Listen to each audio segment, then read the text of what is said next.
Today, I f***ed up by raising the flag upside down on a military base and causing local farmers to think the base was in distress. First things first, I am not, and never have been, in the military. This story concerns 15-year-old me when I was a Sea Cadet, which is kind of like Boy Scouts, but directly connected to the US Navy. We'd wear the at the time blue camouflage US Navy uniforms, with a giant gold sign on our shirts and hats that made clear we weren't actually in the Navy. Like us being literal children wasn't a clue enough. In the summer and school breaks, we could go to camps. You could go on an abbreviated naval diver course. You could go to CB camp and learn a bit about combat engineering and shoot airsoft guns at each other in training. You could go on a course to learn to defensive drive Humvees, which I used as training hours for my learner's permit. I can't express in words how bizarre and amazing this group was when I was a kid. To do any of these though, you had to go through Sea Cadet Basic Training Camp, which is held at an Air National Guard base in Marcellus, pronounced Mars-Sol-Es, Illinois, in January. Aka, just south of Chicago. In January, since it was practically completely empty while we were there, but it's still an active military base. Someone had to put the flag up in the morning and take it down at night, and that someone was us, literal children. We had a whole rotation, and there were hundreds of us. And I, and my little squad was only slated to do it once during the camp. The local National Guardsman, who woke us up earlier than everyone else, told us that it was snowing a little, and when I walked outside it looked like I was walking directly into a glass of milk. It was a blizzard by my rational definition.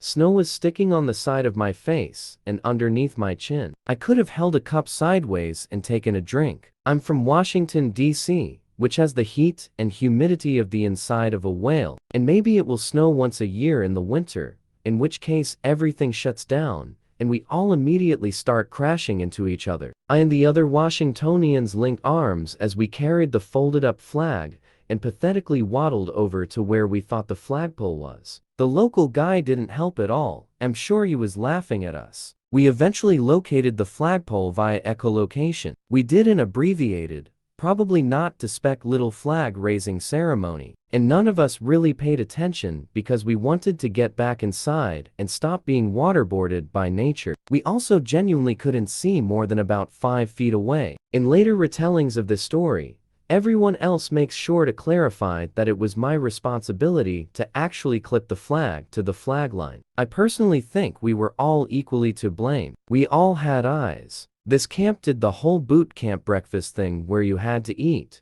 but you weren't allowed to talk. Just like 200 teenagers in a room eating furiously in silence. Sea Cadets was usually pretty fun. It was just the boot camp that was culty. LARPing. That's why I was able to hear someone distantly down the hallway yelling, "Get me the kids who raised the flag this morning now." The 6 of us were marched out of the mess room and out of our whole designated area, directly into the base commander's office. We knew we were in trouble at this point, but not why, so we were just standing at attention. I got a phone call this morning. The commander started asking if we were under distress. Look outside the window. The dawn blizzard had cleared and it was now a blue sky, sunny day. We all turned our heads and saw the American flag, proudly flapping in the wind, entirely upside down. Now, normally, regular military officers weren't supposed to order Sea Cadets around. We weren't actually in the military after all, but for the next several hours, that rule was bent. I learned a lot of obscure history that day, about how, according to tradition, if the US flag is flown upside down over a military base, it's a sign of distress, and it means that the base is being overrun. About how the only reason that it's tradition and not a hard rule, that a modern US military base has never been overrun, and a flag has never, to the commander's knowledge, been flown upside down over a base. And now, he was the only schmuck in history who's flown an upside-down flag.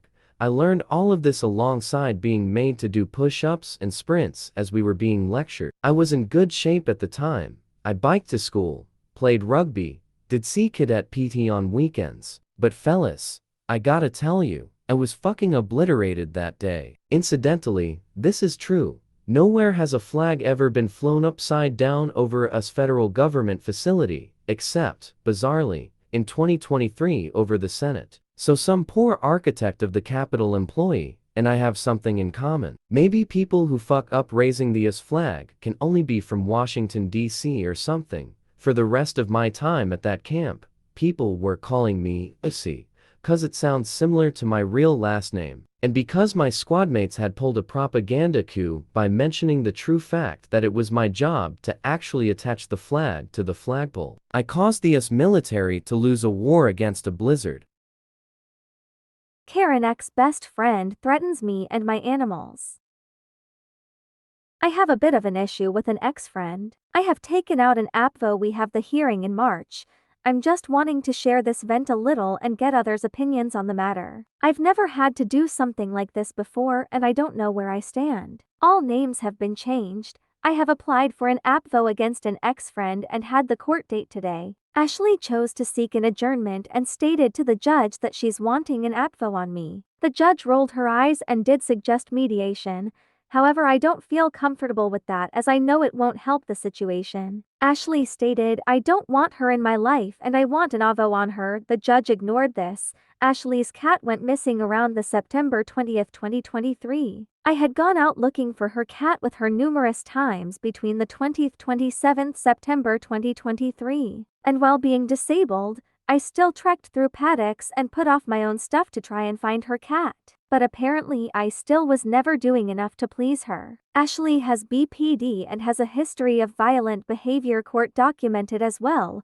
During the process of searching for her cat, Ashley told me that her cat had a tile tracking tag. However, the tile tracker only picks up to a 400 meters range. I spoke with my fiancé Sam on the September 26, 2023, and he stated he was happy to look for his drone to hopefully help find Ashley's cat. I told Ashley about this on the same day. The morning of the September 27, 2023, Ashley called me around 9 a.m. and said she still hadn't found her cat and asked about the drone again. I remember saying to her, Sam put the drone on charge last night, so when he can, we will take it out and help you look for cat. I'm not comfortable taking his drone without him being there as it's not my device. Ashley screamed at me and said, how f***ing long does it take to charge a f***ing drone? I'm sick of no one wanting to help me find my cat. My family refuses to help. I'm at the point that I'm going to take Molly, her sister's dog, out into a paddock somewhere and leave her there so sister can feel what I'm feeling. Ashley started crying and expressing how upset she was. Ashley kept saying, you're not doing anything to help off. If you were actually a decent friend or decent human,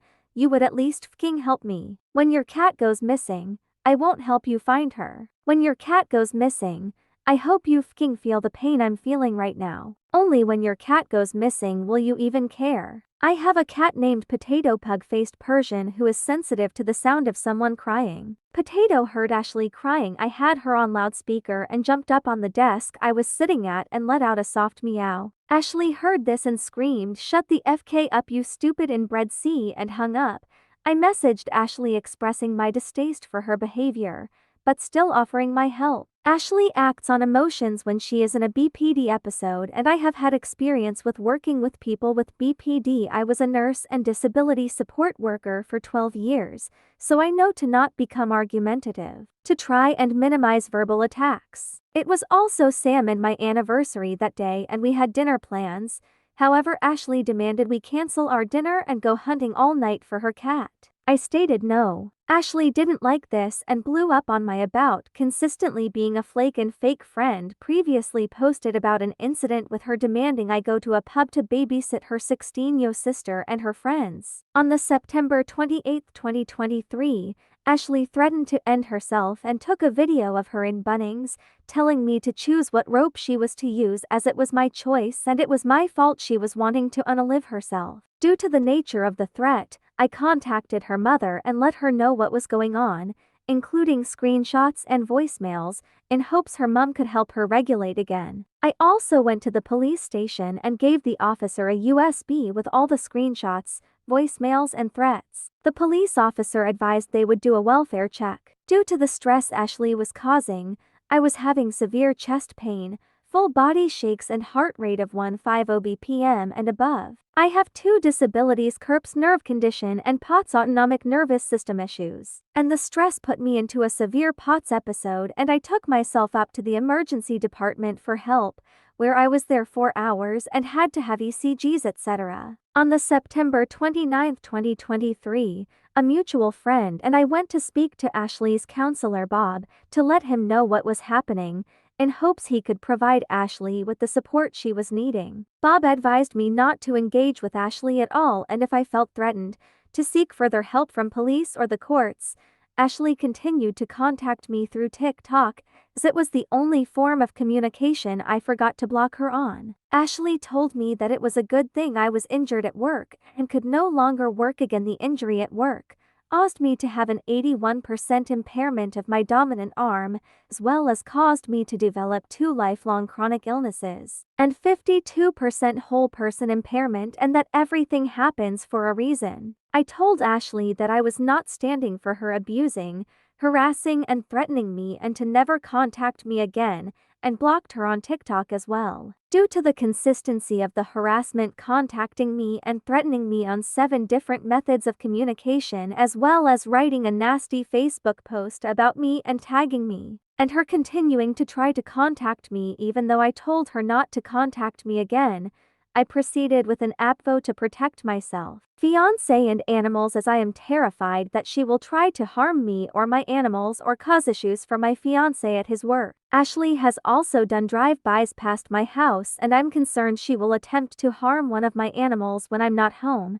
just to cause hurt. Because of this, I have had to keep my animals inside while I'm in town, as I can't trust they will be safe in their own yard. I am scared that she will attempt to physically assault me, and due to the harassment, threats and fears for my health and safety as well as my animals' safety, I am considering relocating elsewhere so she doesn't know my address. Ashley has demanded on numerous occasions for me to cancel plans and even cancel medical appointments just to go somewhere with her or do something I physically can't do.